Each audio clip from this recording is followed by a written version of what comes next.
Hi hello friends, welcome back to my YouTube channel. നമുക്കിന്ന് ചെറിയൊരു നോമ്പ് തുറയുണ്ട്. അപ്പോൾ അതിന് വേണ്ടി ഞങ്ങൾ കൊല്ലത്തിൽ നിന്നും ട്രിവാൻഡ്രം പോകുകയാണ്. അപ്പോൾ നമുക്ക് 8:30-ക്കാണ് ട്രെയിൻ. നമ്മൾ 7:30 വന്നു. നമ്മൾ ട്രെയിൻ കയറി തിരുവനന്തപുരത്തുള്ള പാപ്പനംകോട് എന്ന് പറഞ്ഞ സ്ഥലത്തേക്കാണ് ഞങ്ങൾ പോകുന്നത്. അപ്പോൾ അവിടെ KSRTCയിലാണ് ഞങ്ങൾ പോയത്. അപ്പോൾ ആ വീട്ടിൽ നമ്മളവിടെ എത്തി. പിന്നെ നോമ്പ് തുറക്കുള്ള ഐറ്റംസൊക്കെ റെഡിയാക്കലായിരുന്നു. ചെറുതായിട്ടൊരു നോമ്പ് തുറയായിരുന്നു. ഇടിയപ്പവും ചിക്കൻ ഗ്രേവിയും ചിക്കൻ പൊരിച്ചതും പലഹാരങ്ങളും ഒക്കെ വെച്ചായിരുന്നു നമ്മൾ നോമ്പ് തുറന്നത്.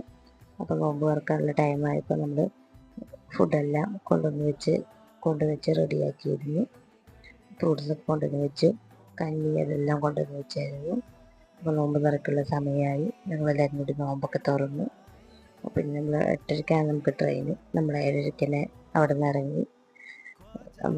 അങ്ങനെ കൊല്ലത്തുള്ള റെയിൽവേ സ്റ്റേഷൻ 9:00 നമ്മളിവിടെ എത്തിച്ചേർന്നു. ഞങ്ങളൊരു ജ്യൂസ് ഷോപ്പിൽ കയറി മോൾക്കൊരു മിൽക്ക് ഷേക്ക് വാങ്ങിക്കൊടുത്തു. ഞങ്ങൾ രണ്ടാളും കൂടി രണ്ടുപേർക്കും മോജിറ്റോയും വാങ്ങിക്കൊടുത്ത് ഞങ്ങളവിടെ നിന്ന് ഇറങ്ങി. അപ്പോൾ നമ്മുടെ വീഡിയോ ഇഷ്ടമായെങ്കിൽ ലൈക്ക് ചെയ്യുക, സബ്സ്ക്രൈബ് ചെയ്യുക.